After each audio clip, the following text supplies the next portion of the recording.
Hello guys, good morning. Welcome back to my channel. और कैसे हैं आप लोग?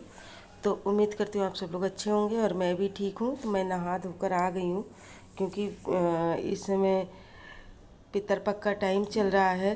तो मैं सोच रही हूँ जितनी जल्दी उठकर नहा धोकर साफ़ सुथरे होकर एकदम खाना बनाऊँ, क्योंकि भोग भी लगाना होता है।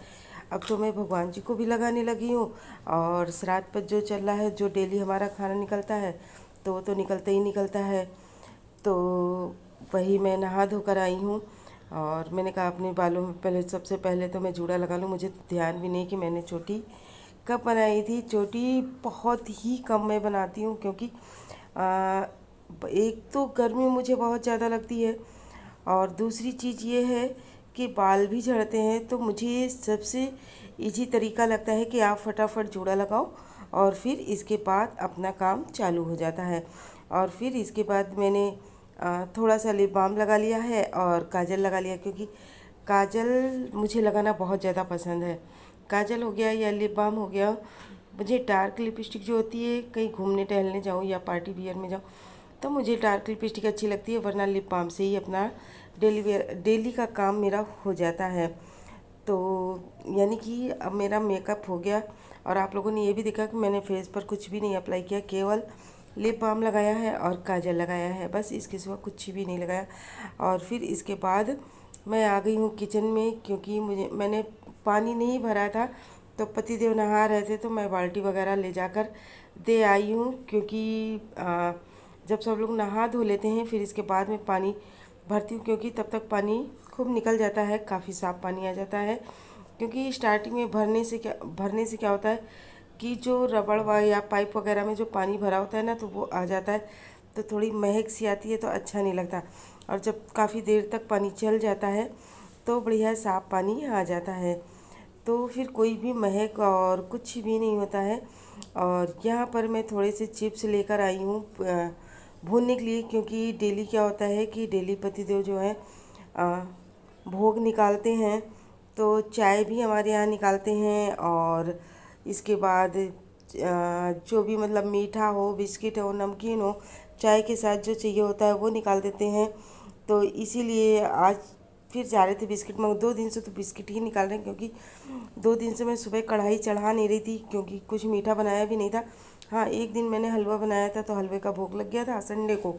और फिर आज मैंने कढ़ाई चढ़ाई है, तो मैंने कहा कि सब्ज़ी तो मुझे बनानी बनानी है। तो सबसे पहले मैं क्या कर रही हूँ, चिप्स तल देती हूँ 2-4 ठो, ताकि उनके भोग के लिए भी निकल जाएगा और बाबू हमारा खा भी लेगा।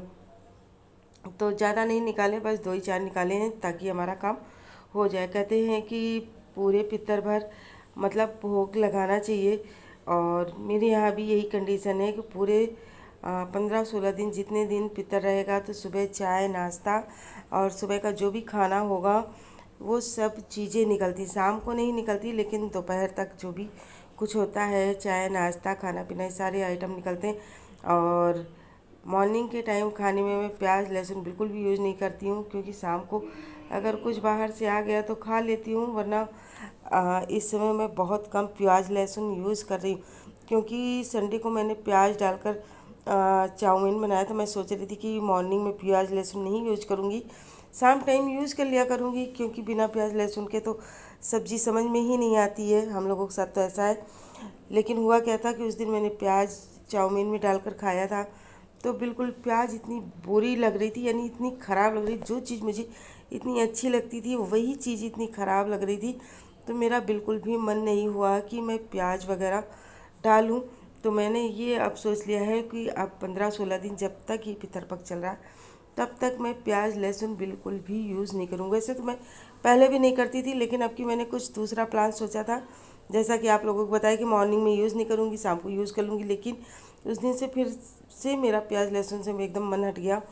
होता है ना कि जब आप यूज़ ना करो जिस मौसम में, तो उस मौसम में फिर आपको अच्छा नहीं लगता बिल्कुल भी। आप मतलब अपने आप ही बिल्कुल खाने की इच्छा ही नहीं होती है।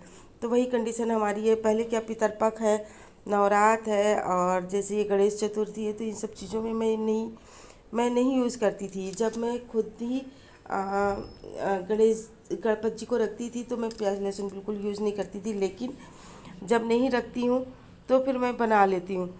लेकिन इस समय पितरपक्ष का टाइम चल रहा है तो प्याज लहसुन मैंने अब बंद कर दिया है। और यहाँ पर मैं सेक रही हूँ फटाफट से पराठे।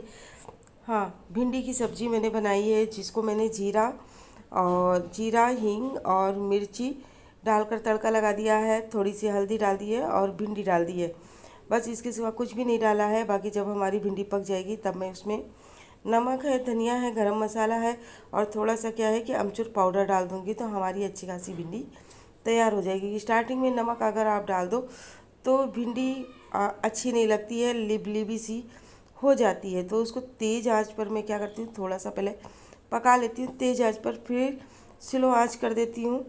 स्लो आंच करने के बाद फिर मैं नमक वगैरह डालती हूँ, तो वो अच्छी खासी हमारी भिंडी की सब्ज़ी तैयार हो जाती है। और यहाँ पर हमारा पराठा भी सीख गया है और मुझे अभी लगाना है बाबू के लिए लंच। और बाबू ने देखिए मेरा कितना बड़ा काम किया, इतना बड़ा काम किया कि कल वो स्कूल से आए तो अपना लंच बॉक्स नहीं निकाले। आज जब मैं पराठे सेक रही थी, जब मुझे लंच लगाना था, तब वो मुझे अपने लंच बॉक्स निकाल कर दे रहे हैं। वैसे तो मैं खुद ही निकाल लेती थी, लेकिन कल क्या हुआ कि कल मेरे दिमाग से एकदम बात निकल गई, मैं निकालना भूल गई, तो उन्होंने भी नहीं निकाला। तो ऐसे तो है मेरे बाबूजी। और ये है हमारी भिंडी की सब्ज़ी, देखिए कितनी अच्छी तैयार हो चुकी है। जितनी अच्छी देखने में ये लग रही है, उतनी टेस्टी ये खाने में भी है। खाने में भी टेस्ट बहुत अच्छा आता है। ये भिंडी की भुजिया मैंने बनाई है, मसालेदार भिंडी नहीं बनाई है। और बाबू का लंच लग गया है, तो ये भगवान जी के लिए ले जा रही हूँ, अपने कान्हा जी के लिए। एक पराठा है और भिंडी की सब्ज़ी है, पानी है। तो मुझे जैसा आता है मैं वैसा कर दे रही हूँ। मुझे ज़्यादा कुछ भी नहीं मालूम कि कैसे क्या होता है। ये सारी चीज़ें तो मैंने इसी यूट्यूब से ही देख देख कर सीखा है, वरना मुझे तो कुछ भी नहीं आता था। मैं तो यही जानती हूँ कि जो मुझे देता है, यानी कि जो मुझे चला रहा है, उसे उसके लिए मैं क्या कर सकती हूँ। मैं तो कुछ भी नहीं कर सकती हूँ। जब उस भगवान के बिना एक पत्ता नहीं हिलता है, तो हम तो इंसान हैं, तो हम कहाँ से हिलेंगे। लेकिन हाँ, अब समझ में ये आता है कि अगर आपके यहाँ लड्डू गोपाल हैं या आपके यहाँ भगवान है, तो अब उनकी सेवा करनी चाहिए। ये कुछ कुछ अब मुझे समझ में आ रहा है। पहले कभी ना मैंने ऐसी पूजा देखी थी और ना ही सुनी थी। केवल क्या था कि बस भगवान जी को नहला देते थे, धूप दीप जो भी कुछ होता था वो चढ़ा जला देते थे, तो बस मुझे यही पूजा आती थी, बाकी भोग वगैरह की नहीं आती थी। तो यहाँ पर मैं भगवान जी को भोग लगा रही हूँ, कुछ नया सीखने की कोशिश कर रही हूँ। कहते नहीं है कि ये इच्छा तो अंदर से ही मतलब जागृत होती है।